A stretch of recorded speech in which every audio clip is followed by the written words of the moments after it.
Recuperamos un titular que al fin vuelve a rendir y no estoy hablando de Julián Álvarez. Hay niveles paupérrimos en la selección argentina, pero un top 10 lleno de alternativas para el próximo mundial. Hagamos el ranking del fin de semana. ¿Quiénes fueron los mejores argentinos considerados por Scaloni? Empecemos. Bienvenidos amigos a un nuevo contenido en el canal. Hoy sale un top 10 con muchas alternativas, mucho jugador que está pidiendo pista para el mundial, pero también algunos titulares que al fin están recuperándose. Hay dos en particular. Vamos a comenzar por el puesto número 10. Leí en muchos lados que era un partidazo, no lo fue. Si viste al Bayer Leverkusen lo sabés, pero anduvo bien, correcto, en su vuelta a la titularidad Ezequiel Palacios, que le gana la pulseada de X Fernández. Parece que va a ser uno u otro para el técnico, que es muy amarrete, que es muy defensivo y que decide poner a solo uno de los dos. En el caso del ex River tuvo 112 pases exitosos, 96% de efectividad, algo que nos tiene recontra acostumbrados. Los más viejos del canal recordarán cuando en aquella temporada de éxito de el Bayer Leverkusen, Palacios aparecía en todos los top 10. Y es que la rompía a partir del pase. En este caso tuvo 66 pases en campo rival. O sea, se plantó y empezó a hacer jugar. El tema es que tampoco fue una maravilla, no hizo nada extremadamente increíble. Metió apenas 3 pases en largo en todo el partido para hablarte de la dificultad de lo que intentó. Mucho pase hacia los costados, pero no deja de ser importante para mantener el equilibrio, para mantener al equipo, para intentar sostener la posesión hasta encontrar un hueco por donde lastimar. Y eso es recontra positivo. Pero lo mejor de Ezequiel Palacios es que vuelve a la titularidad por primera vez desde mayo del año pasado. O sea, eso es lo más importante, está recuperándose físicamente. Otamendi va a estar presente un poco más arriba. Sí, jugó ante el mismo rival que Barrenechea, Santa Clara, un rival en descenso en esa liga, pero anduvo bien. Fue muy poco probado por Paciencia, el 9 de rival. Ganó 6 de 7 duelos, lo exigieron, pero casi no perdió. O sea, perdió uno en todo el partido. Bloqueó varios tiros en el área que podrían haber terminado peor. Buen laburo ante un rival menor. Es el mejor de Benfica entre los argentinos y es Prestiani. Es que hizo un buen partido y participa de los 2 goles encima. Yo a este pibe le quiero destacar 2 cosas, ¿sí? Que en su momento yo elogiaba de Garnacho y ahora no podemos decir tanto. El primero es el esfuerzo, que ambos lo comparten, ¿sí? Ambos se esfuerzan sobre la banda para bajar y aportar defensivamente, pero también para subir e insistir. En el caso de Prestiani, para mí tiene un puntito de ser más punzante, no te digo más efectivo porque no lo es, no es más contundente, pero sí es muy insistente, es muy rompebolas. ¿A qué voy con esto de que no es eficaz? En los metros finales le falta, ¿sí? Mete 8 centros y apenas uno llega a destino. Pero en este fin de semana participa de los 2 goles. En el primero como secundario, porque mete el centro previo al rebote, que después vuelve al área y es gol. Y en el segundo es más importante porque es quien llega y es en contra de él quien un defensor trata de cerrar y mete el gol en contra, ¿sí? Así que bien, bien forzado ese gol en contra. Aparte recupera 7 pelotas, 4 de ellas muy cerca del vértice del área, con lo cual es un futbolista muy punzante, ¿sí? Está ahí para romper los huevos y lo hace bien. Kevin Lo Mónaco, sí, el defensor de Independiente, que fue central probado por Scaloni en 2025, volvió a tener una gran actuación en la Liga Argentina. Sí, menor, pero nosotros nos tenemos que adecuar a lo que convoca Scaloni. Si Scaloni convoca a un jugador de la Liga de Chipre, yo tengo que hablar de la Apoel. Lo Mónaco jugó muy bien ante Lanús, fue 2-0, otra valla invicta. Gran partido, está muy regular, jugando bien semana tras semana, te lo vengo contando. Tiene 13 contribuciones defensivas, son 7 despejes, además 10 recuperaciones totales. Ganó 8 de 13 duelos, nadie ganó más. Nadie dio más pases exitosos en el partido. Lo vi jugar muy pocas veces mal. Lo Mónaco tiene esa capacidad de, a pesar del contexto, rindo bien. Y eso es lo más elogiable de él. Me parece totalmente imposible que vaya al Mundial igual, ¿eh? No lo veo, me parecería un sorpresón. Pero hasta ahí estamos.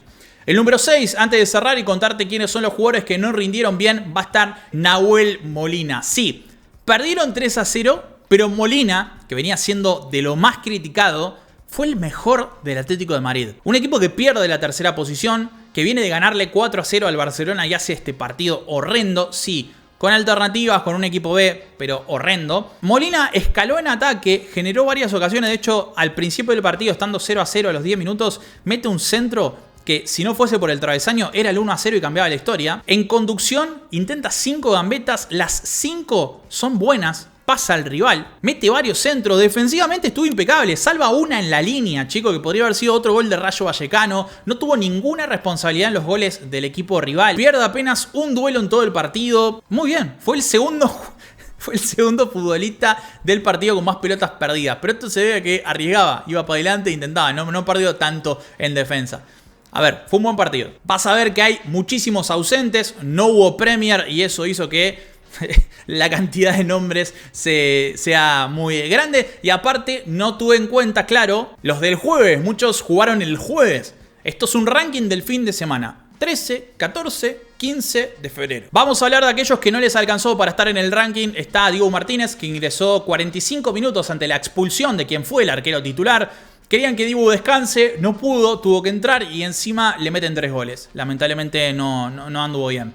Boetía jugó apenas media hora en lo que fue esa derrota. Defendió bien, pero casi no la tocó. Nico González, flojísimo. A ver, estuvo errático, estuvo varias veces cerca del gol. Hay una pelota a los 10 minutos que le mete Molina de centro, que casi convierte, pero poco, sí, poco. Y después estuvo muy cerca de marcar, pero muy atolondrado Nico González en este fin de semana. Almada flojo, debería ofrecer muchísimo más en las pocas oportunidades que tiene.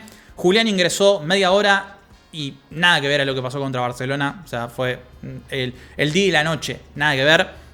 Medina, del Olympique de Marsella. Bueno, el Olympique de Marsella echó a De Zerbi y el entrenador interino sacó a Medina, que venía siendo titular, y lo hizo jugar apenas 5 minutos. Rulli fue titular nuevamente. Había perdido el puesto con el entrenador que una semana después se renuncia, o sea, se va por cuenta propia. Y el mal partido que hace Rulli, chicos, es malísimo, es muy malo. Pero es que además fue impreciso por demás. Para que te des una idea, ¿sí? Intentó 28 pases a sus compañeros y erró la mitad.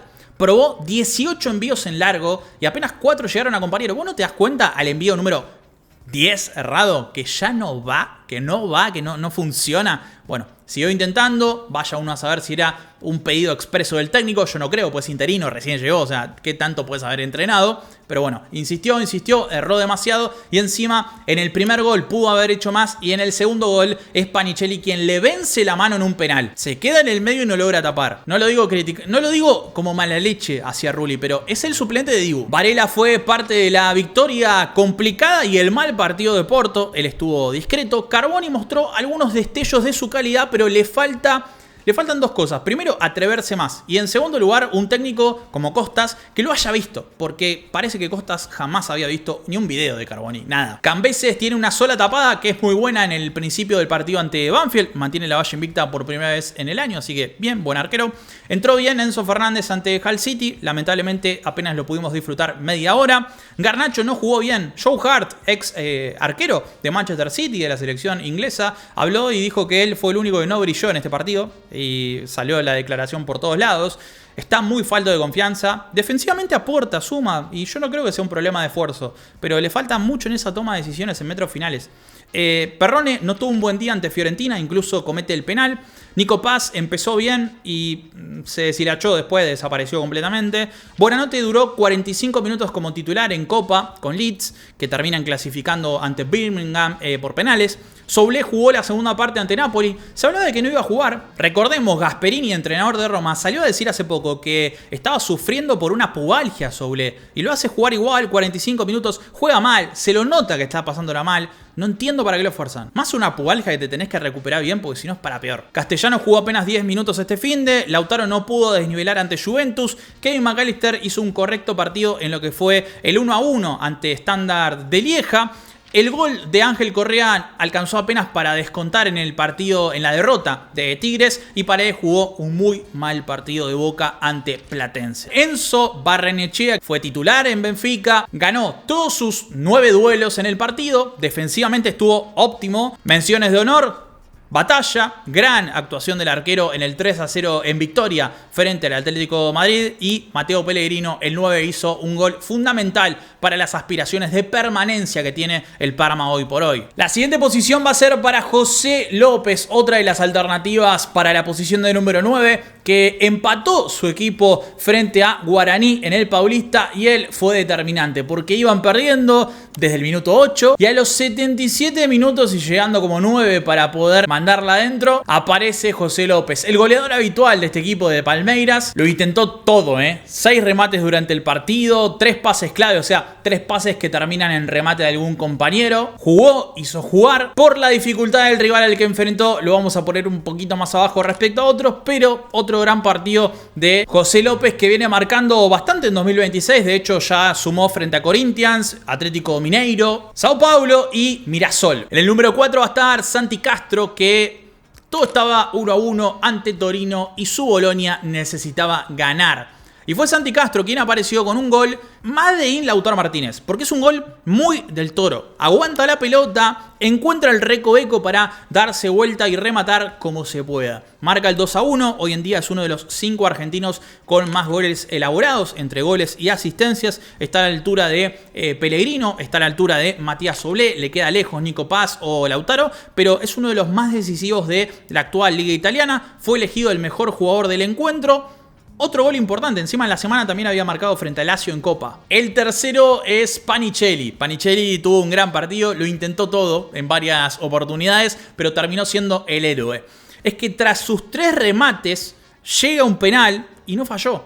Fue al 90+6, vence la mano de Rulli, porque le pega con una potencia increíble, fuerte al medio como se debe hacer, y suma otro gol a su cuenta personal. En lo que va de 2026, el Estrasburgo jugó 8 partidos y él marcó en la mitad. Buen andar del 9 alternativa de la selección argentina. Y vamos a hablar de un titular y uno que pide serlo, porque el primero, el número 2, va a ser Alexis McAllister, que tuvo un buen partido en lo que fue la victoria frente a el Brighton. Se asentó en la mitad de la cancha junto a Szoboszlai, jugó prácticamente de 5 posicional y a nivel defensivo no paró. O sea, 10 recuperaciones de pelota, 11 duelos ganados de 20. Se lo pasaron apenas 2 veces en todo el partido. O sea, en 90 minutos apenas lo pasaron 2 veces. En general estuvo muy bien y con pelota muy serio, muy sobrio, ordenando al equipo. Fue el primero en duelos ganados, el primero en quites, el primero en recuperaciones. No arriesgó demasiado con pelota. Muy buen encuentro. Para lo que venía haciendo McAllister, está mejorando. Y el primero va a ser uno de los 3 o 4 mejores argentinos del momento, y es Valentín Barco, que la rompió toda ante Olympique de Marsella, uno de los grandes de la liga francesa. A pesar de estar 1-0 abajo, ahí es cuando Barco se hizo grande, ¿sí? En el 1-0 del rival, porque Olympique de Marsella llegó a estar 2-0, después se lo empata el Racing de Estrasburgo. Bueno, Barco empezó a crear jugadas para sus compañeros. Amaga que va a patear, saca un cambio de frente, recupera pelotas claves, tuvo de hijo a Aubameyang todo el partido, tira tacos, amagues, es muy inteligente para moverse, mete un centro espectacular para casi marcar lo que fue el descuento, mete otro pase, esta vez un no look para derivar en lo que fue la jugada punzante que casi termina en descuento. Y para cerrar, crea de la mismísima nada un pase, chicos, que todavía no entiendo cómo lo saca, que es de crack, que es muy bueno, es un increíble movimiento que deriva en lo que fue cobrar el penal y finalmente el gol de Panicelli en el 90+6 para empatar. Muy buen encuentro, 109 toques, se movió por casi toda la cancha, casi 90% de efectividad, lo cual es un número altísimo con el riesgo de los pases que suele ejecutar. Ganó 6 de 11 duelos, o sea, defensivamente se movió, intentó recuperar, de hecho varias imágenes habrán visto acá en pantalla. Muy bien, impecable. Tuvo un error nada más, que pierde la pelota en una posición complicada, pero en general fue un gran partido, el mejor del fin de semana. Así cerramos el video de hoy. ¿Qué opinás sobre el ranking de la semana? ¿Te hubiese gustado ver algún otro? Te leo en comentarios.